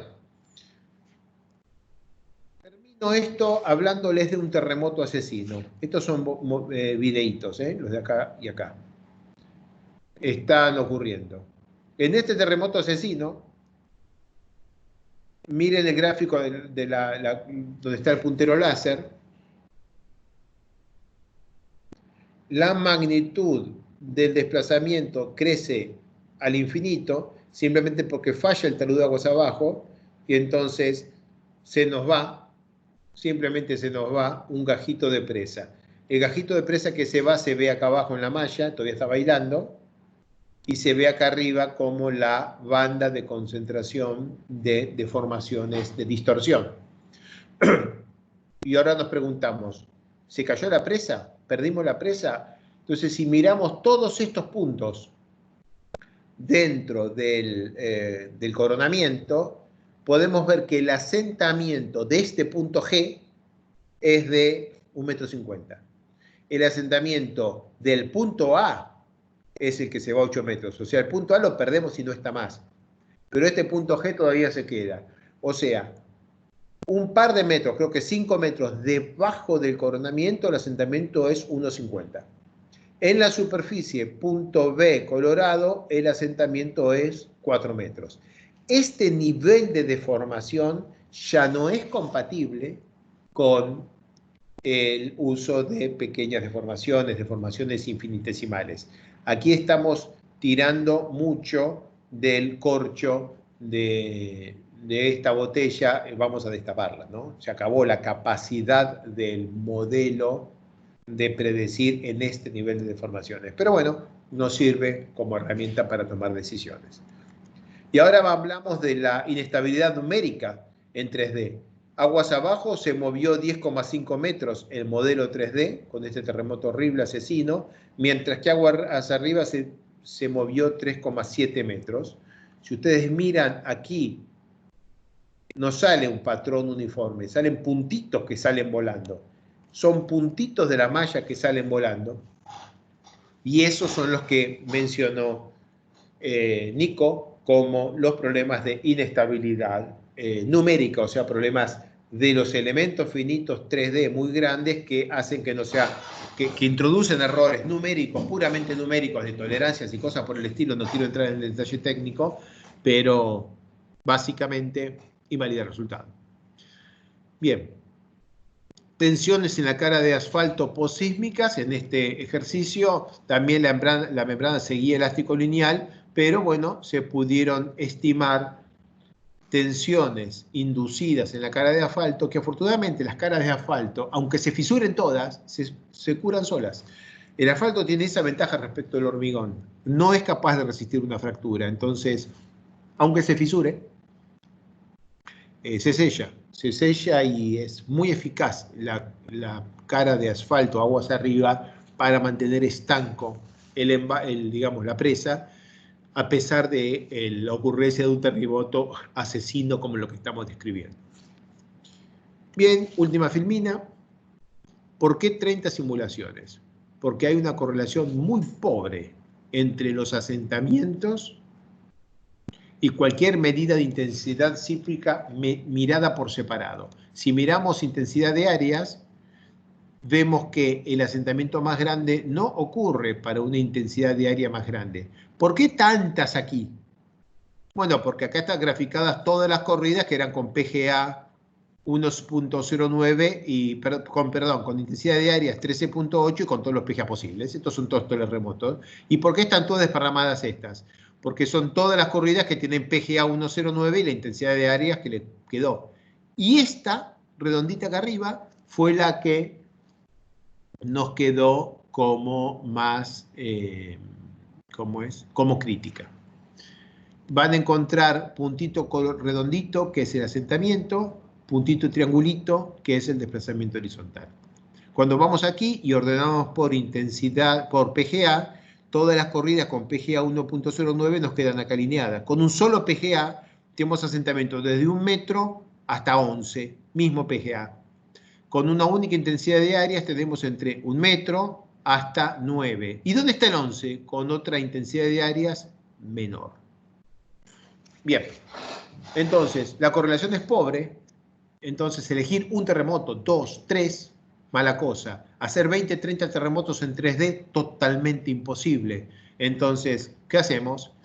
Modelo proxy con un par de cientos de terremotos. Modelos 2D con 20 o 30 terremotos. Elegimos 2 o 3 terremotos y a eso le hacemos la corrida 3D y con ella estimamos el comportamiento de la cara de asfalto, de la cara de hormigón o algo por el estilo.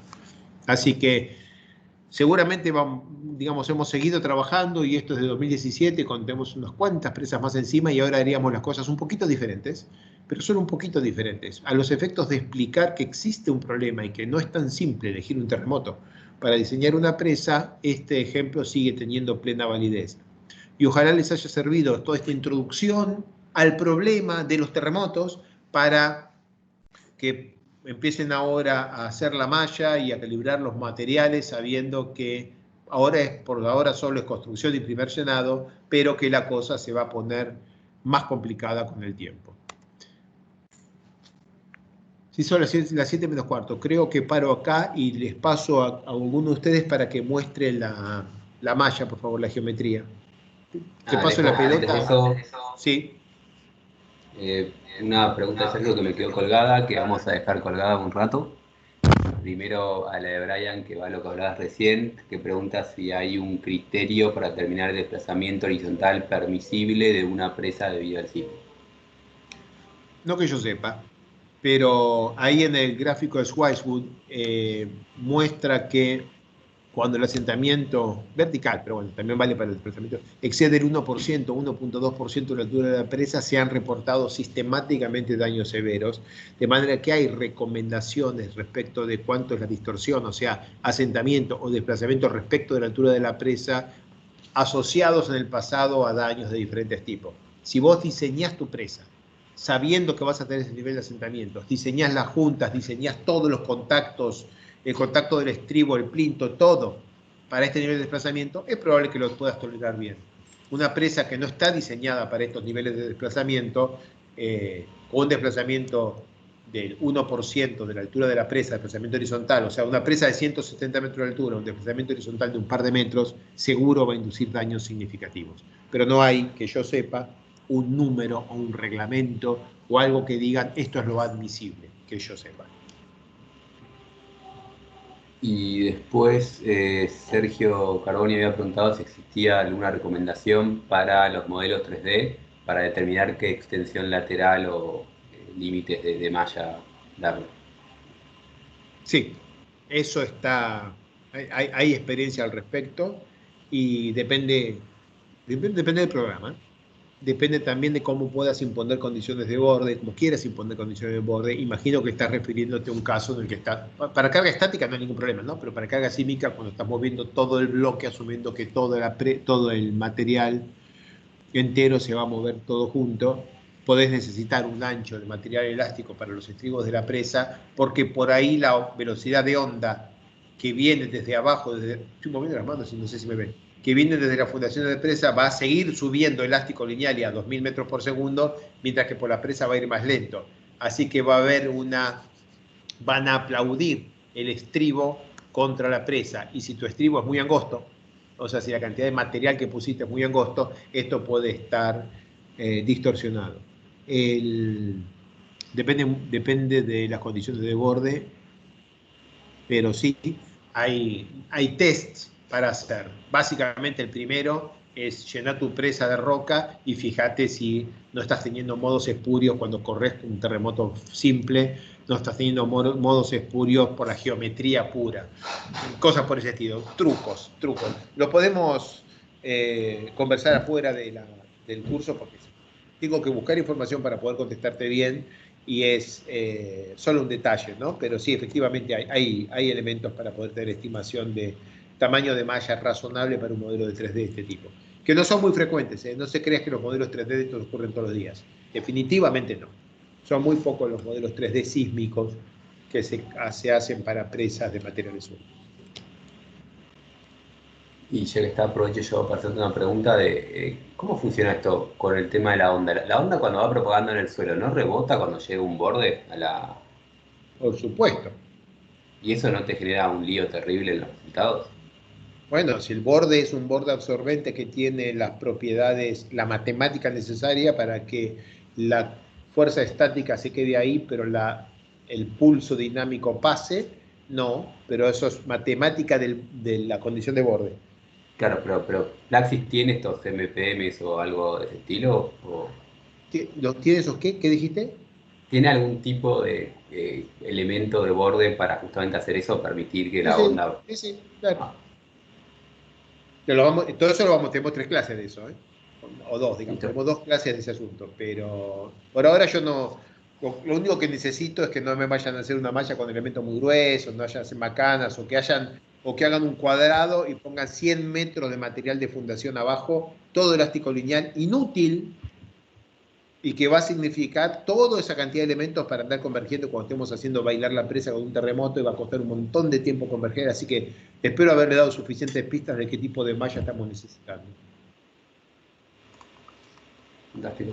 A ver si... Y después ahora Miguel pregunta, ¿cómo podemos asegurar el borde libre si tenemos un asentamiento por análisis dinámico? ¿Cómo podemos?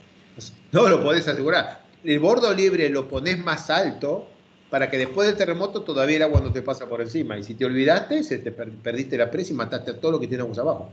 No, ninguna manera vas a asegurarlo. Lo que estás haciendo con el análisis que presentamos, es decir, la probabilidad de que el borde libre, que se pierda más de 5.4% de borde libre, dado que venga un terremoto con una intensidad de áreas de 13,8 metros por segundo y un PGA de 1.09 G, es tanto. Y cuando lo multiplicas por la probabilidad de que ese terremoto ocurra, terminas con un 10 a la menos 5 o algo por el estilo. Puramente estás comprando un riesgo.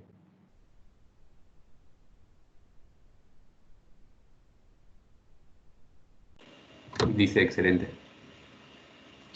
Corto y paso, corto la grabación, corto la presentación, ya son solo 7 menos 10, paso la pelota para que presenten la geometría de este problema y que los muchachos puedan empezar a trabajar este problema como es hacer las primeras preguntas hoy, cosas por el estilo. Creo que mucho del trabajo que van a tener que hacer es primero leer los artículos, ¿no? Y leer la tesis de Julián.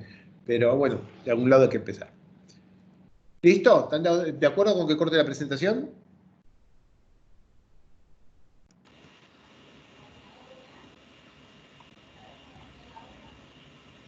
Silencio. Sí, no sé si está Nacho, Nico, ¿hay alguno por ahí? Sí. Me parece que paramos 5 minutos, 10 minutos Sí, yo digo que y retomamos. paremos 10, 15 minutos y sigan, presenten la malla. ¿Te parece? Meta. Apago Bueno, la grabación, corto la presentación y gracias a todos, nos vemos el viernes que viene. abrazo.